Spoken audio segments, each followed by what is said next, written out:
ব্যারাকপুরের তৃণমূল সাংসদ পার্থ ভৌমিক তিনি একেবারে সোজাসুজি আঙুল তুলেছেন অর্জুন সিং এর দিকে। কি বলেছেন পার্থ ভৌমিক শোনাবো আপনাদের।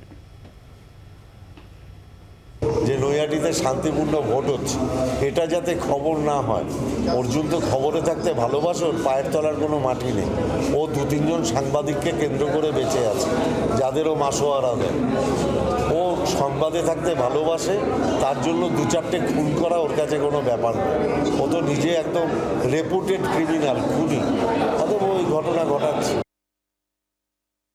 যাকে পুলিশ সাসপেক্ট করেছে যে মেরেছে সে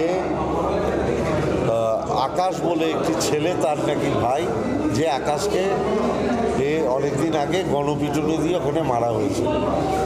এবার যে মেরেছে আকাশের যে ভাই, যার কথা বলা হচ্ছে, সে হচ্ছে অর্জুনের খুব ঘনিষ্ঠ ক্রিমিনাল পঙ্কজের সাকরে।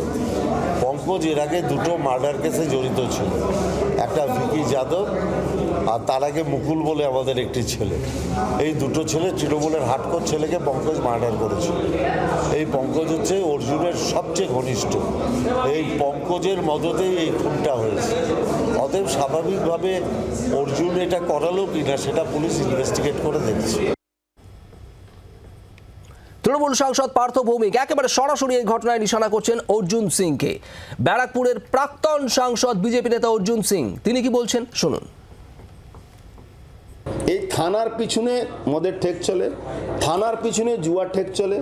এই যে 300 লাইন থেকে নিয়ে JJI jute mill line, Anglo India jute mill লাইনে হিরোইন বিক্রি কেন্দ্র করে সোমনাথ শ্যামের আর পার্থ ভৌমিকের লোকেরা চালায়।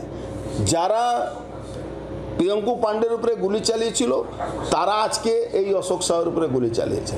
টিপুয়া, সোনুয়া, রাজ পাণ্ডে, আকাশের ভাই সুজয়, যে আকাশ মার্ডার হয়েছিল পিটিয়ে, পাবলিক পিটিয়ে মেরেছিল, তো আজকে তার ভাই এই খুনটা করলো।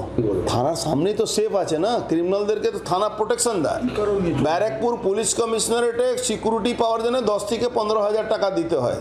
ওখানে 15,000 20,000 টাকা দেবেন, ক্রিমিনালরা সিকিউরিটি পায়। গোষ্ঠী দ্বন্দ্বর সঙ্গে সঙ্গে হিরোইন বিক্রি করার দ্বন্দ্ব।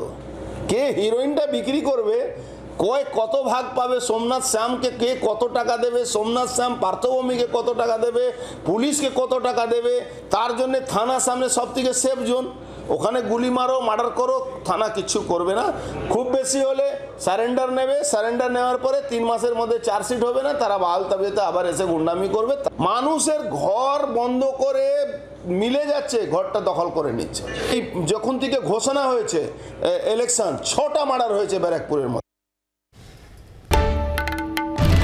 বাংলার আওয়াজ, বাঙালির আবেগ, জি 24 ঘন্টা।